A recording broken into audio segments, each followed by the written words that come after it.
guys, my name is Chloe Moore. When I began my volunteer services in the beginning of February, I was placed at North Elementary School in Lansing. However, due to personal circumstances, after about 2 volunteer sessions, I decided to switch to Kavanaugh Elementary School, which is also located in Lansing. When I started at Kavanaugh Elementary School, I was placed in Miss Johnson's 3rd grade class. However, when I arrived at the elementary school, it was kind of like at a weird transition period. I would arrive when they just finished lunch and they were going into their classrooms to begin another lesson for the day. So when I got there, I arrived during math.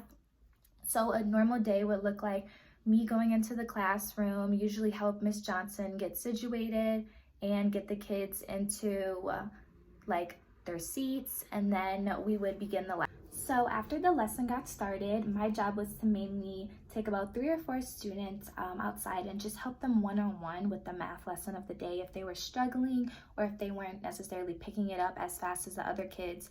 I would break down the lesson.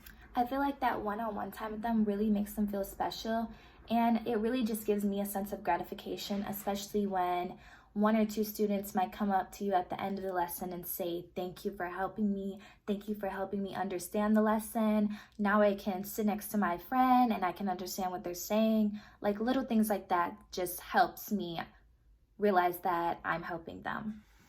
In my opinion, I feel like I made a difference by just helping a lot of students realize their true potential. When you work one-on-one with a lot of students on a weekly basis, you begin to pick up on how they learn, whether it's visual or if it's needing Rubik's Cubes or if it's needing a video, whatever it is. You get that one-on-one time with them to help reassure them that even though they might not be able to learn as fast as the teacher is projecting the lesson or as fast as the student next to them, that doesn't necessarily mean that they're slow or they're not smart. It just means that they learn in a different way, which this experience definitely has taught me a lot of patience. I would say working with kids who are about 8 or 9 years old, they're super full of energy. And even working with 4 at a time, they all have different energies. Someone might want to jump up and down and go run around, and another student is super calm, trying to focus. So just maintaining the balance and making sure you're really helping them learn is definitely a little challenging at times, which is where your patience comes in. I think it's really interesting how you have a group of students and you get to see how they developmentally think through a problem.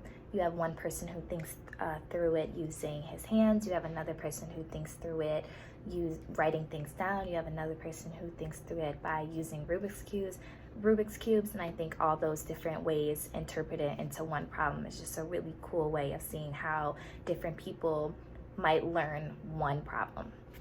In the near future, I plan on working with children aged 10 through 18, so that's about middle adolescent to late adolescent, on family case management. I think experiences like this help me realize that everyone processes things differently. So when I'm working with someone in the near future, I'm able to see how one scenario could be processed in multiple different ways depending on how the person thinks. I definitely enjoyed my experience, and I look forward to doing more experiences like this in the future. So yeah, thank you.